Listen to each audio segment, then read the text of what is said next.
Hello, Caroline. Are you there? Please reply if you're reading this. I wanted to ask you something. You married my son 2 years ago and came to live with us, but you're still working. Why is that? When are you going to quit that silly job of yours? You're going to be 30 in a few months, you know, right? You also know that my husband runs a company and someone has to take over that company after your husband. I suggest you start getting busy bringing a new member to this family, a male heir who will take over the company one day. Have you even put any thought into having a child? Besides, I sure would like to see a grandson soon. Good morning, Mother. I think I mentioned this numerous times, but the person that will take over as the president of your husband's company will be determined on merit. That's how your husband wants it. He's not going to have a family member just take over because this person is a relative. Well, that's all very virtuous and all, but that's not the real world, Caroline. In reality, my husband's company has been run by 3 generations of this family. It's been handed down from father to son for generations, and our company has profited because of it. Merit alone will not suffice. There is a little thing called tradition, which you seem to be lacking, Caroline. It has already been decided that your husband James will eventually take over as the next company president, and after him, his son, my grandson.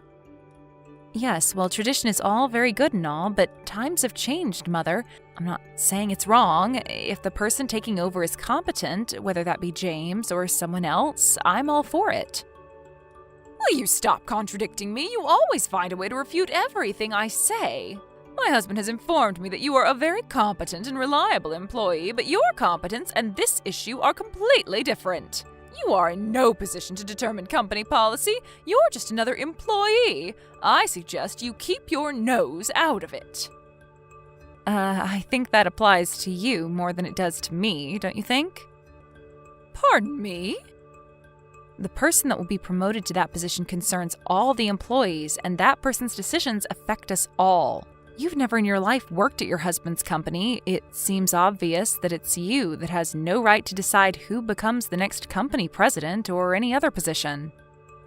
How dare you? How could you say that? I'm this company president's wife, for God's sakes. I certainly do have the right. Yes, I'm quite aware of that, but that makes no difference whatsoever. Makes no difference? Have you lost your mind, Caroline? I'm in possession of all my faculties, thank you. Do you really think that just because you're the president's wife that you can make such an important decision? Well, I have the right to. Just doesn't seem logical to me is all. This is getting nowhere. All you have to do is just stop complaining and work on giving us a grandson so that someday he will be able to take over this company and continue this long-established custom. If you have time to spurt such nonsense, I suggest you use your time more wisely by having a child. Right now, I'm giving my work priority above all, and I've talked long and hard about this with Jim. Pardon me? I know you complain to Jim about this matter all the time, and he gets irritated because you're so bullheaded about it. But could you not take that frustration out on me? I have other things to worry about. Jim said that? I wasn't trying to be difficult or anything. Just so you know, Mother, Jim is sitting right next to me and seeing this entire conversation. What? Are you serious? Why didn't you say so before? You better be ready for a line text from him later on, and it won't be a very pleasant one, I can tell you that. You tricked me into this, didn't you? You had him sit down and witness this conversation. How could you? Even if I denied such an absurd allegation, you wouldn't believe me, so what can I say? This is getting really exasperating, Mother. I really have to go. Goodbye. Caroline, are you seeing this? Answer me! I want you to come home right away and do a little cleaning. The place is a total mess. You married into this family and you live in this house. You have an obligation to do some of the chores. Sorry, Mother, I'm still at work and I have to do some overtime tonight. Got a project to finish up. Sorry. Are you serious? My husband left his position as president to become the chairman. There is not much time left for you to get to work conceiving a child. And why are you still working? There's no need. I want you to resign and stay home and fulfill your role as a wife. Excuse me? You want me to be an obedient little housewife, is that it? Are you all right, Mother? You know I'm not the type. Like I said, I give my work priority above all. Are you still going on about that? Anyways, Jim did the cleaning as soon as he got home earlier. He just sent me a line saying that he finished. Wait, you're having James clean the house? Don't tell me he's also cooking. Yes, sometimes, anyways. We're not even living together anymore. How could you even know the place is a mess? We both share household chores. When he's busy, I do the cleaning and cooking. That's what we agreed on. I don't need you telling us what to do. Don't tell me you want me to come to your house and clean too. Is that what you're getting at? Is that what a housewife has to do? This sounds like your typical mother-in-law pestering her son's wife kind of scenario, like in some daytime soap opera. We didn't opt to live near you guys just so you would pester us day and night. How could you say that? It's a mother's duty to look after her son and, in extension, his wife, to pass the experiences of being the wife of a company president. I'm sorry, Mother, but before you start with all the same old hot air again, I received permission from Jim to respond however I saw fit, just so you're aware. Jim gave you permission? And what's this about hot air? Also, I'm going to be pretty busy with this current project, so if you send me any messages that sound like the same old spiel, well, I'm simply not going to respond. Wait, what? So you're just going to ignore me, is that it? Yes, I already got Jim's permission to do it. Jim would never allow such a thing. I better have a talk with him about this nonsense. I really can't have you interfering with my work. We're in a crucial phase now, so I would appreciate your cooperation, Mother. You really know how to anger someone, Caroline. Yeah, well, whatever. How could you just ignore your mother-in-law, for Christ's sake? Always giving your work priority and shunning your responsibilities at home. What kind of a wife are you, anyway? I will make you listen and obey me. Mark my words, Caroline. You'll regret talking to me that way. Mother, have you gone totally nuts? Why did you go into our house without permission? And why did you change the locks? How do you expect us to get in? Are you trying to lock us out of our own home? Do you realize what you're doing, Mother? And besides, where the hell did you get a spare key? I never gave you one, and neither did Jim. I simply took my son's key and had a spare made down at the mall. Hold on a second, Mother. You had a spare made without us knowing? Yes, when he visited us last month, I saw his key case on the kitchen table. And when Jim and my husband were watching that football game, I drove down to the mall and had a spare made. He never knew it was missing. You just went and made a spare key to our house? For what, may I ask? Yes, that's because you two would never give me one. Jim promised he would when you first moved in. If I don't have a spare, how am I supposed to go over there and check the place and see that you're doing your duty properly? Mother, do I really have to explain? Stop right there, Caroline. If you want to enter this house again, I suggest you admit that you were wrong and obey my every demand. I want you to pledge that you will never disobey me, the mother of your husband, the current company chairman. And you mustn't forget that I'm the current president's mother. I want your solemn oath that you will never, ever again defy or refuse to obey your mother-in-law. I want your word or you're not entering this house. Wait a second. Did you just say the current president's mother? I'm not sure I understand you. That's right. Why is it so surprising? Just leave company matters to the current president. That would be my son, and focus on conceiving a child. You're the president's wife. There's no reason for you to work. Do as I say, Caroline, or there will be consequences. If you're so dedicated to your job, well, you can continue, but that means you'll have to divorce my son. And that's final. Oh, okay. So that's what you want me to do, huh? You want me to just resign from this company? Am I understanding you correctly, Mother? That's exactly what I'm trying to tell you. Have you finally gotten that through your little head? There are plenty of other employees that can take your place. That's what a company is for. You work, and when your time comes, you retire to raise a family. It's the normal course of things. Simply just resign and focus on bringing us a grandson. That's your role. It's about time you learned that, Caroline. Oh, Okay, Mother. That means we'll just have to see the demise of this company, I suppose. You're joking, right? The company won't go under just because one of its employees resigns. You hold yourself in too much regard, my dear. Mother, you never fail to astound me. I really thought you had the company's survival in mind and that you were serious in your concern regarding who would take over as president, but then you tell me that I have to resign, and not for the good of the company, but to have a baby. What are you trying to say, Caroline? My concern for the company and the family are clear-cut and logical. There is nothing irrational or unjustifiable about what I'm saying. Oh, but it is completely irrational in my opinion. Okay, so if you think what I'm saying is so irrational, then explain that to me. Which part of it is it that you find so unreasonable? Like I said, you attach too much importance to yourself. It embarrasses me whenever you applaud yourself, extolling the virtues of your own work all the time. I mean, how arrogant do you have to be to say the company will go bankrupt if you quit? My God, the audacity! Mother, I hate to tell you this, but I'm the new president of the company. Say again? What did you just say? I said, I'm the new president of the company. I recently took over. I'm surprised you didn't know. Stop joking around, Caroline. I'm serious. This is no laughing matter. This concerns the future of our family. The next president has already been determined, ever since he was born, as a matter of fact.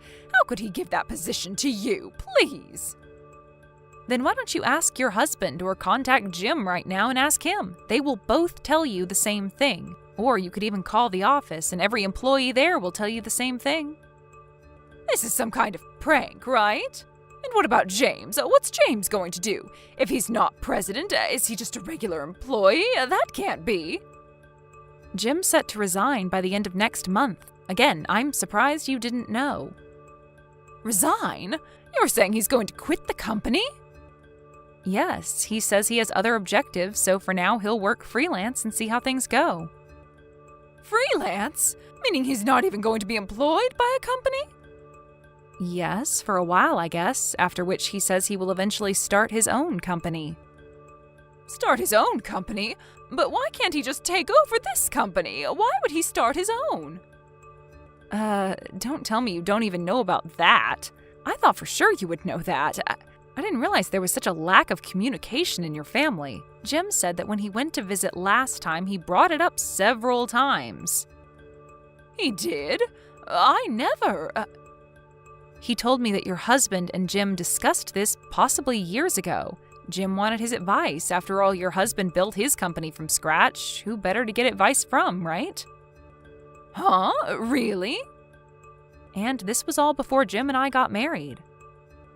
Neither my husband nor Jim mentioned anything. Oh, and as a side note, as for being selected as president of the company, both Jim and his father were explicit in their decision that I keep my business matters separate from my personal ones, meaning even if I became president, it would not affect our personal lives. And this decision does not mean that because Jim was not selected as president that I stole it from him. Please don't get that idea. Why wasn't I told about this? This is important. My husband nor Jim gave any clue as to what was going on. Caroline, answer me right this second. Why is my husband divorcing me? What did I do that was so wrong?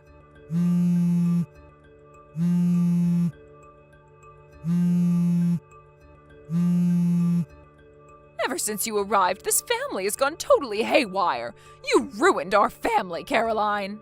And why did Jim throw away the opportunity to become the president of his own family business? And now he's a freelancer? Why? And my husband, he didn't lift a finger to stop him. As a matter of fact, he encouraged him to quit and become a freelancer. What has gotten into everyone? You put a jinx on this family, Caroline. But the worst was yet to come. They appointed you as the next president of our company? How did you manage to dupe everyone? And now my husband wants a divorce? This is like some nightmare. Well, for one thing, you came barging into the offices of our company announcing to everyone of your status as the president's wife, screaming and demanding that your son be appointed president and that after him, our non-existent son, your grandson, be in line to take over after him. That didn't go over too well, especially with your husband. He was humiliated in front of all of his employees. Well, I only did that to protect our... If that security guard hadn't stopped you, you were going to come barging into my office and make a scene, weren't you? But your actions were futile, a complete waste of time. Did you really think that you would be able to change policy or any decision the company makes? You have zero authority to make such demands. But I'm the president's wife! It doesn't matter, Mother. I'm sure your husband told you many times about his frustration with the old traditions. That generation after generation you select a family member as president. It just didn't sit right with him. He wanted a more merit-based system. He believed a more equal and fair playing field would allow the company to grow beyond its wildest dreams, instead of clinging to old traditions. No, he never meant those things. He was always a family man, always followed tradition.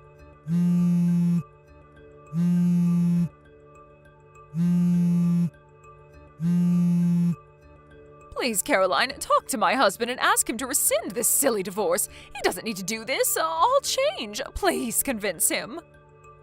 I really can't do that, Mother. It's really not my concern. Why? Why can't you at least do this little favor for me?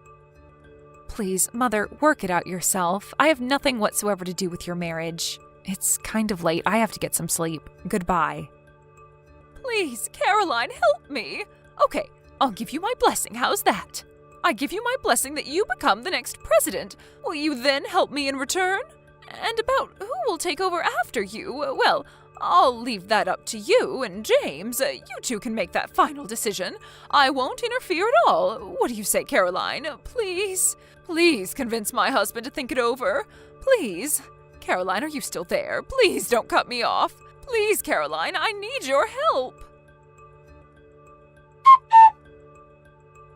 Actually, my father-in-law told her that he was considering me as the next president, but she just wouldn't listen. Her mind just seemed to shut down whenever he brought up the subject. She couldn't accept the fact.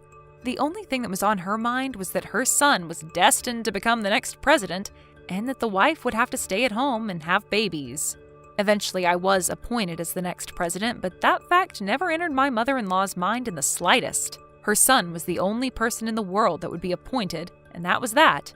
There was no convincing her. She was so programmed by her self-delusions, a form of self-hypnosis if you ask me.